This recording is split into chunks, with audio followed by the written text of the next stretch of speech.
उत्तराखंड सरकार उस बदलाव का भाग बनने जा रही है, मदरसा बोर्ड को ख़त्म कर रही है। ये है क्या, इससे फ़ायदा क्या होगा? भारतीय जनता पार्टी में मैंने देखा कि करप्शन नीचे है, देश के ऊपर। हमने मदरसा बोर्ड के अंतर्गत आने वाले 452 मदरसों में आधुनिक एजुकेशन को लागू किया। ये तय किया कि अरबी और संस्कृत दोनों एक दूसरे की पूरक हैं, तो हमने मदरसों के अंदर उसे भी हमने कहा कि हम इसे संस्कृत को पढ़ाएंगे।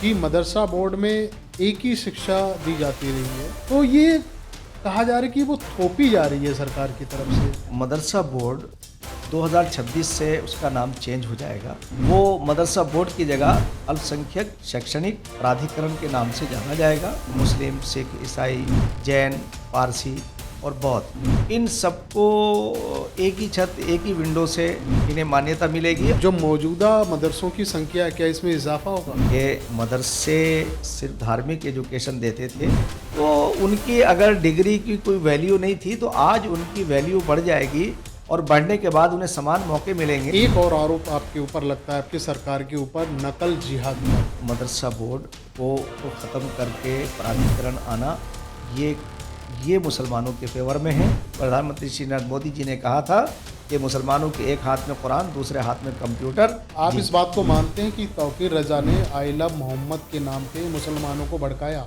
मैं मानता ही नहीं हूँ, बल्कि उसके ऊपर मैं जानता भी हूँ। जिन जिन लोगों ने ये ट्रेंड चलाया है, वो मोहम्मद साहब के रास्ते से उनका कोई वास्ता नहीं है। मोहम्मद साहब से प्यार ये है कि आपके आचरण में मोहम्मद साहब नजर आने चाहिए। उन्होंने तो दुनिया में मोहब्बत बांटी है। मुफ्ती साहब, भारतीय जनता पार्टी जो आपकी पार्टी है, उन पे ये आरोप लगता है कि मुसलमानों के खिलाफ है।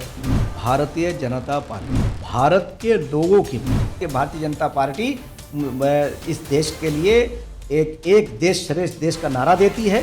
सबका साथ, सबका विकास, सबके विश्वास की बात करती है। आप मदरसों के बच्चों से जब आप मिलेंगे, तो वो मदरसों के बच्चे संस्कृत में स्पीच देते हुए नजर आएंगे, अंग्रेजी बोलते नजर आएंगे, हिंदी बोलते नजर आएंगे। जैसे आपने कहा कि मदरसे का एक बच्चा वो फर्राटे से संस्कृत बोलता है, ये तो बदलाव का ही भाग है ना। बिल्कुल बदलाव हो रहा। तो क्या ये कांग्रेस अपने हुकूमत में नहीं कर सकती थी?